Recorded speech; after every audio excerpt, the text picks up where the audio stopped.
皆さん、今日はオーガニックショップに来てます。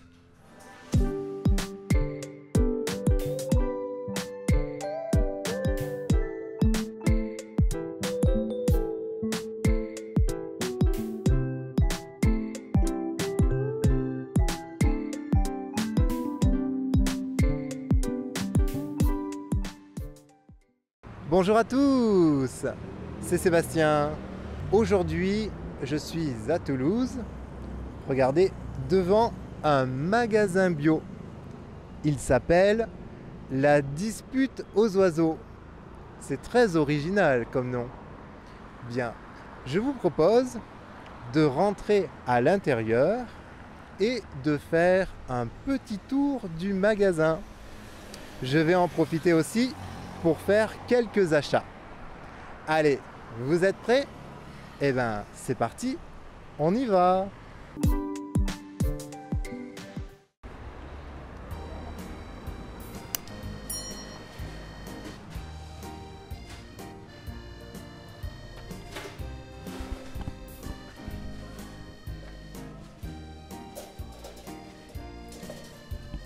Alors, nous y voilà. Bien, alors, regardez, il y a des pêches. C'est un fruit de saison, les pêches.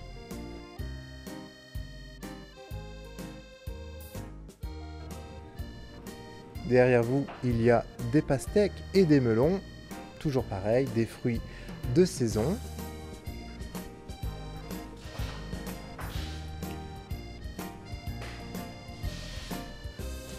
Des pommes.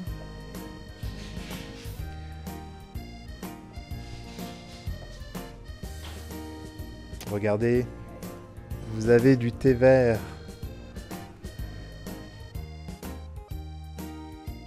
Regardez, ici, il y a des graines de café. Alors là, nous avons ici les produits frais. Nous avons, entre autres, du fromage.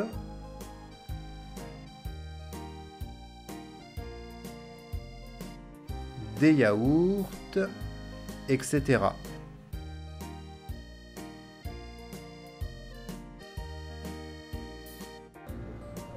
Ici, nous avons des yaourts de soja, de la charcuterie. Regardez, de la charcuterie.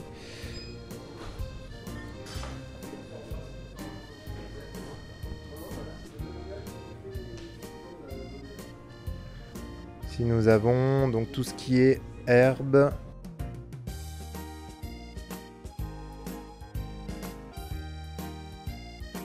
Alors ici, regardez, des sablés, des gâteaux au chocolat. Ça a l'air appétissant. Ouh, les amandes caramélisées, ça c'est bon ça. Les différentes huiles. Ils ont de l'huile de lin. Ben, je vais profiter pour en acheter. De l'huile de lin, vous connaissez? Ici donc il y a tout ce qui est vin.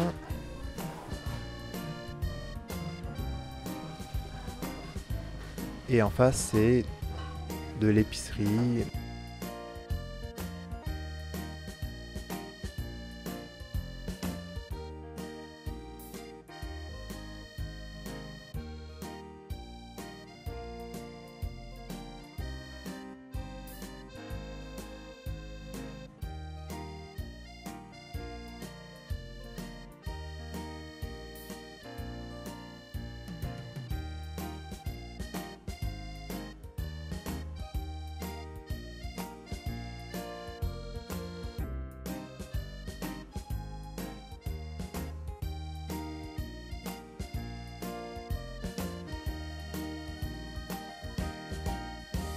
Mais d'ailleurs, pourquoi la dispute aux oiseaux? Posons la question à un employé. C'est le patron qui a décidé d'appeler ça comme ça parce que c'est une histoire de poème, je sais plus d'où exactement, de Chine je crois, et que ça réfère à C'est un gars qui raconte qu'il observe la dispute aux oiseaux tous les matins, et donc c'est l'endroit où il vendait les légumes et pourquoi les oiseaux, je sais pas exactement. Mais donc c'est dans un poème qui parle de dispute aux oiseaux, à l'endroit où on achète des légumes. Du coup, c'est comme ça que c'est venu. Et puis ensuite, ils ont ouvert d'autres magasins avec les associés qu'ils ont appelés les Pêchés Sauvages et le Parfum des Pommes, pareil en référence à d'autres poèmes.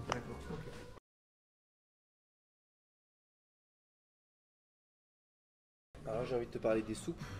Des soupes qui sont fabriquées par des vignerons, qu'on vend aussi par là. Pour arrondir les fins de mois, ils ont aussi un potager intéressant dans lequel ils font de l'oignon, de l'ortie. Bon, l'ortie elle pousse sans être cultivée, de la courgette, avec lesquels ils nous font ces super soupes, provençal, basilic et l'ortie classique, qu'on achète directement aux producteurs pour essayer de valoriser le fait de vendre d'abord le produit des producteurs et éviter de passer par des grosses entreprises qui font du chiffre sur le dos de petites productions comme ça. On a aussi dans le même style le jardin de Véronique, juste là.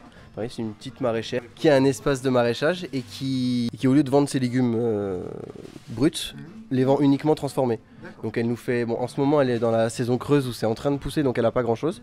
Mais donc elle nous fait des soupes, elle nous fait des gazpachos, elle nous fait plein de portions repas qu'on a ici. Bon là on en a plus, mais donc des préparations dalles de courge, pois chiches, tout ce genre de produits intéressants, des petits snacks pour le midi. Pareil, produit en direct par la productrice avec les légumes de son jardin. Marius, je vois qu'il y a du chocolat là. Est-ce que tu pourrais nous en dire un petit mot, s'il te plaît? Ouais, alors on a mon petit chocolat préféré, enfin ma gamme de chocolat préférée. Oui. Ça va être les grains de seigle, parce que c'est des marins qui se sont mis à restaurer le commerce à la voile. Donc ils partent aux Antilles à la voile chercher des grains de chocolat, donc en Amérique du Sud et aux Antilles. Ils remontent le grain de chocolat brut, ils remontent aussi du café, qui viennent transformer dans leurs usines en Bretagne pour nous sortir ces produits magnifiques. Donc à base de chocolat, enfin de graines de cacao sud-américaines équitables, transformées en France avec une empreinte carbone qui est quasiment de zéro. Et en plus de ça, c'est vraiment très très bon. Eh ben, laissons-nous tenter. Alors, c'est quoi ton préféré, tu m'as dit? Mon préféré, ça dépend de ce qu'on aime. Si on veut manger, si on aime le chocolat et qu'on veut se faire plaisir avec du bon chocolat, il y a le 62% noisette torréfiée. Allez, qui marche très très bien. C'est parti, je vais en prendre. Sinon, la gourmandise, c'est celui-là. Eh ben, n'hésitons pas, prenons les deux, voilà. Prenons les deux, mesdames et messieurs. Alors, il a dit les 45% de cacao et caramel fleur de sel. Ça, on va le prendre. Et ensuite, il a dit noir, noisette torréfiée. Eh ben, c'est parti. Prenons-le. Soyons fous.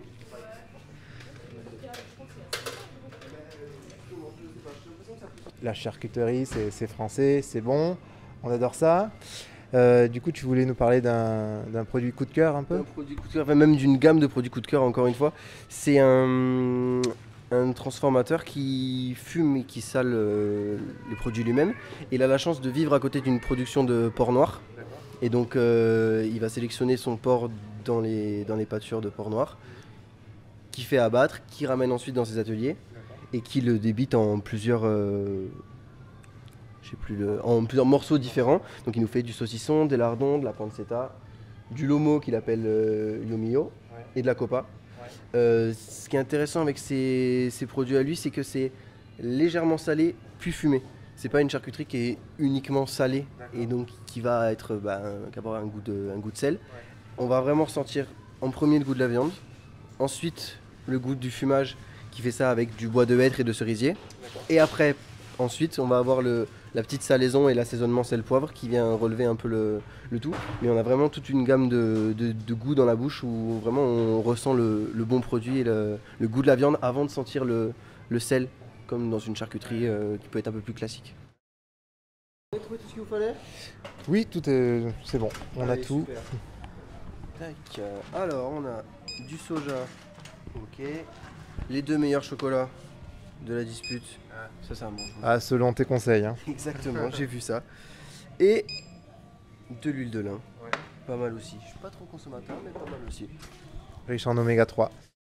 Donc ça va vous faire 15,75 €. Est-ce qu'il vous fallait du pain ou quelque chose avec? Du pain, tu en veux? Peut-être pas du pain, mais une petite gourmandise alors. Qu'est-ce que tu as en pain? On a des petits pastéis de nata, des petites pâtisseries portugaises. C'est comme des petits flancs dans une pâte feuilletée. Donc c'est une pâtisserie spécialité portugaise qui est faite par un portugais toulousain. D'accord. Et donc il nous amène ça 3 fois par semaine. On les vend 2 € le petit pastéis. Et c'est vraiment la petite gourmandise qui fait plaisir. En plus à cette heure-là c'est bientôt l'heure du goûter. Honnêtement je le conseille. Allez, bah, tu m'en mets 5 s'il te plaît. Et puis après ça sera tout.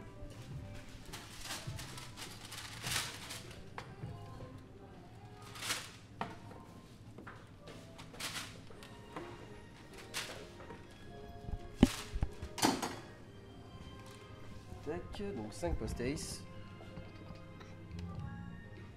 Pastéis, il y en a 5. C'est parti. Et donc ça fait 25 €. Oui, et je vais payer par carte s'il te plaît. Allez, c'est parti. Il faudra les tickets? Non, c'est pas la peine. Allez, super.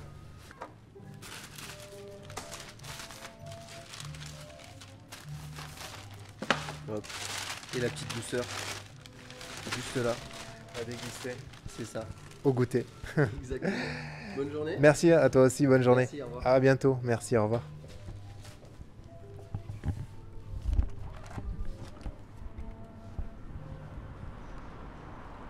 Dites-moi en commentaire si le bio est répandu au Japon. Est-ce que vous aussi, au Japon, vous allez faire vos courses dans les magasins bio? Voilà, dites-le moi en commentaire. 質問や感想などコメント欄で教えてね。高評価、チャンネル登録、シェアもお忘れなく。ではまた次回の動画でお会いしましょう。Au revoir les amis.